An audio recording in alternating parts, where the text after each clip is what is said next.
Hello दोस्तों, मैं महाराष्ट्र से हूँ। वहाँ का एक नागरिक आपसे बात कर रहा हूँ। और सबसे पहले आप सभी को मेरा प्यार भरा नमस्कार आणि सगळ्यांना माझा नमस्कार। दोस्तों, मैं एक सामाजिक और कानूनी क्षेत्र से बिलोंग करता हूँ, एक सामाजिक कार्यकर्ता हूँ। दोस्तों, यहाँ जब मेरी मुलाकात एक ऐसे एक शख्स से हुई थी, और वो शख्स था त्रिपुरा स्टेट से वो बिलोंग करता था। और आज हम उन्हीं के स्टेट के बारे में बहुत जरूरी और बहुत बड़ी बात पर हम आपके साथ में बात करने वाले हैं। दोस्तों, आज की डेट में त्रिपुरा स्टेट में जो परिस्थिति शुरू है, जो स्थिति चालू है, वहाँ की स्थिति में ऐसा है कि वहाँ के जो लोग हैं वो रास्ते पे उतर आए हैं। अपने स्वाभिमान और लड़ाई और हक की लड़ाई लड़ने के लिए वो रास्ते पे उतर आए हैं। ये लड़ाई कौन सी है? कौन से स्वाभिमान, कैसे स्वाभिमान के लिए, कौन से हक अधिकार के लिए वो लड़ाई लड़ रहे हैं? दोस्तों, जब मैं अपने दोस्त से जो त्रिपुरा स्टेट से बिलोंग करता है, उस दोस्त के साथ में जब मैं डिस्कस कर रहा था, तो उससे कुछ जानकारी मिली। वो जानकारी ऐसी है कि बांग्लादेश में जब 1971 में फ्रीडम वार चल रहा था, तब फ्रीडम वार के दरमियान वहाँ के जो लोग हैं, जो बांग्लादेशी हिंदूज है, वो हमारे देश के अंदर में एज ए रिफ्यूजी करके घुस आए थे। दोस्तों, जब वो हमारे देश में आए थे एज ए रिफ्यूजी के तौर पर, तब उनकी संख्या लाखों की तादाद में थी, और आज की डेट में उनकी संख्या उससे भी बढ़कर कई गुना हो गई है। तो जिसके कारण ऐसा हुआ कि जो त्रिपुरा स्टेट के जो प्रॉपर रहने वाले जो लोग हैं, वो लोग आज मेजोरिटी का जीवन न जीते हुए माइनॉरिटी का जीवन जी रहे हैं। और जो विदेश से, बांग्लादेश तो अपने लिए विदेश ही हो गया ना, तो बांग्लादेश के जो लोग उस समय में एज ए रिफ्यूजी करके हमारे देश के अंदर में आए थे, रहने के लिए आए थे, और वो हमेशा के तौर पर यहाँ पर सेटल हो गए। और वही लोग आज की डेट में हमारे घर में मेहमान बनकर आने के बावजूद भी वो एक मेजोरिटी का जीवन जी रहे हैं। हो गया कैसा कि हमारे घर में कोई मेहमान आए और हमारे घर का सदस्य ही घर का प्रमुख होने के बावजूद भी वो मेहमान की जिंदगी जी रहा, और जो मेहमान है हमारे घर का न होते हुए भी वो घर का प्रमुख का जीवन जी रहा है। तो ये तो सरासर गलत है। कोई भी इसका, मुझे नहीं लगता कि कोई इसका समर्थन कर पाएगा। बिल्कुल ही नहीं करना चाहिए। वैसे ही वो जो आज की डेट में जो त्रिपुरा स्टेट के जो नागरिक है, जो माइनॉरिटी का जीवन जी रहे हैं, तो ये बिल्कुल इस बात पे तो हम कभी भी समर्थन नहीं कर सकते। दोस्तों, मेरा आपको सवाल है कि जैसे मानो कि हमारे देश का संविधान कहता है कि कोई भी स्टेट का नागरिक किसी भी स्टेट में जाकर रह सकता है। हमारे संविधान तो उससे मान्यता देती है, लेकिन इसको ये नहीं बोलता कि विदेश से लाखों की तादाद पर हमारे देश के अंदर में रिफ्यूजी करके आए, और वो लोग हमारे देश का ही और जिस राज्य में रहेंगे उस राज्य का हिस्सा बनकर वो भी मेजोरिटी के साथ के जीवन जिए। ऐसा तो नहीं कहता हमारा संविधान, बराबर है ना? इसलिए मैं आपसे एक सवाल करता हूँ कि पंजाब में यदि अगर पंजाबी लोग खुद के देश राज्य के अंदर में एक माइनॉरिटी का जीवन जिएंगे, तो कैसा लगेगा उन पंजाबियों को? वैसे तमिलनाडु में अगर वो तमिल भाई अगर अपना खुद को माइनॉरिटी का जीवन जिएंगे, तो उनको कैसा लगेगा?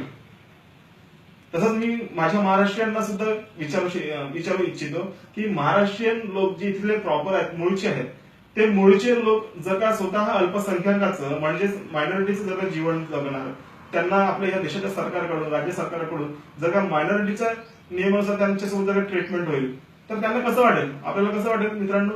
नक्कीच हे चुकीचं आहे, खरंच चुकीचं आहे, आणि त्याचं कधी समर्थन करू शकत नाही आपण। तर म्हणून मुद्दा ऐसा है कि जब त्रिपुरा स्टेट जब एक संस्थान के नाम से जाना जाता था, जब उस समय में राजाश्रय का काल था, उस समय की जो रानी थी, महारानी कांचन प्रभावती देवी, तो उन्होंने हमारे भारत सरकार के साथ में, हमारे उस समय के मंत्रिमंडल के साथ में अखंड भारत निर्मित के लिए जब हमारे देश में उनका राज्य शामिल करने के लिए योगदान देने जा रहे थे, उस समय में उन्होंने करार किया था। जो करार इस किताब में दी गई है, मेरे दोस्त ने ही मुझे एक किताब पढ़ने के लिए दी थी, कुछ स्टडी करने के लिए। ये किताब है Tripura tenancy and land laws. देखिए दोस्तों, जिसमें ये पूरे एक्ट दिए हुए हैं। एक्ट 1960 का भी है, 1961 का भी है, 1980 का भी है। दोस्तों, कांचन प्रभा देवी जो महारानी थी उस समय की, उन्होंने हमारे भारत सरकार के हम मंत्रिमंडल के साथ में अखंड भारत की निर्मिति के लिए कुछ करार किए थे। वो करार थे ऐसे, जो करार उनका जो जिस तरीके से उन्होंने किया था, उनके जो सपना था महारानी कांचन प्रभा देवी का, वो सपना यह था कि उनका स्टेट में जो कल्चर है, उनके जो स्टेट का जो कल्चर है, उनके जो वहां के लोगों की जो आइडेंटिटी है, वो उस सुरक्षित रहे और सालों साल वो उसका विकास होते रहे। वो उनका सपना था। लेकिन मैं जब त्रिपुरा के कुछ लोगों के साथ में जब मैंने बातचीत की, चर्चा की उनके देश के बारे में, उनके स्टेट के बारे में, उनके जो जीवन है, उसकी लाइफस्टाइल के बारे में जब मैं बात कर रहा था, उनके गवर्नमेंट के बारे में जब बात कर रहा था, तब मुझे ये पता चला कि जो उनके महारानी ने जो महारानी कांचन प्रभा देवी जो थी, वो महारानी ने जिस तरीके से उनके साथ में करार किया था हमारे भारत देश के साथ में, उस समय के मंत्रिमंडल के साथ में, तो सपना उनका पूरा हो रहा है, ऐसे चित्र वहां पर नहीं दिख रहे हैं। तो दोस्तों, इसीलिए आज की डेट में वहां के जो त्रिपुरा लोग जो अपनी मांग रख रहे हैं भारत सरकार के सामने कि उनका जो स्टेट है, जो प्रॉपर वहां के जो त्रिपुरा के जो लोग हैं, वो त्रिपुरा के लोगों का एक सेपरेट लैंड डिक्लेयर करें, स्टेट डिक्लेयर करें।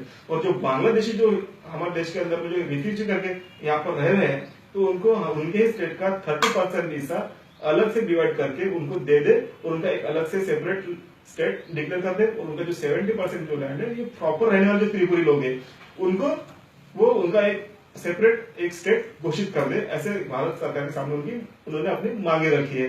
तो बिल्कुल ये जायज मांगे है दोस्तों।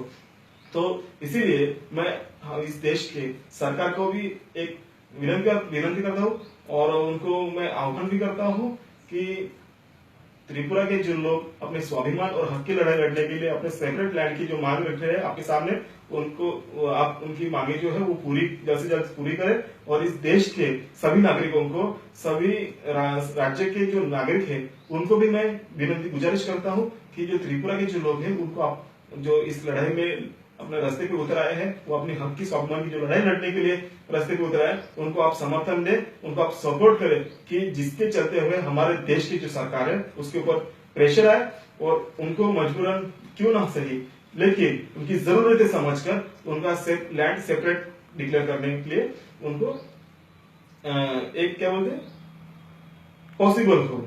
ठीक है।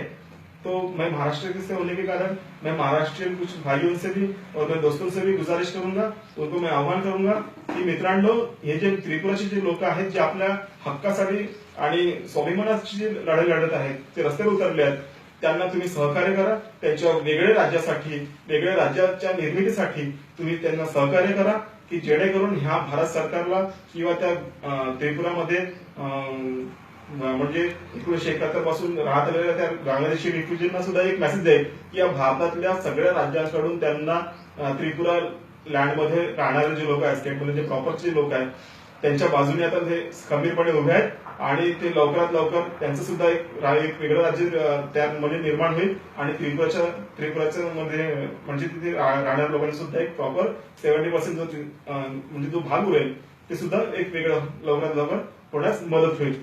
तो दोस्तों, आप फिर से एक बार मैं सभी से अनुरोध करता हूँ, विनंती करता हूँ, आह्वान करता हूँ कि त्रिपुरा के जो लोग हैं उनको आप सपोर्ट करें, समर्थन करें उनकी लड़ाई के लिए, उनके हक की लड़ाई के लिए, उनके स्वाभिमान की लड़ाई के लिए, उनकी मांगे पूरी होने के लिए। दोस्तों, हम हमारे ऑफिस में भी एक बैनर लगा है, जो बैनर है यहाँ पर बोल रहे हैं हम कि Maharashtra supports Tripura land. Okay. और यहाँ पर हमने हमारे इस महाराष्ट्र के एक राजा है जो छत्रपति शिवाजी महाराज, हमारे महाराष्ट्र के एक आदर्श है। मैं भी इनको हमारा अपना आदर्श मानता हूँ। उनके दिए गए विचारों पर, रास्तों पर चलने की हर दिन कोशिश करता हूँ। और मैं फिर से आप सभी को त्रिपुरा लैंड की नवनिर्मिति के लिए, एक सेपरेट स्टेट की निर्मिति के लिए, उनकी लड़ाई के समर्थन में आप अपना सहकार्य दें, योगदान दें। धन्यवाद।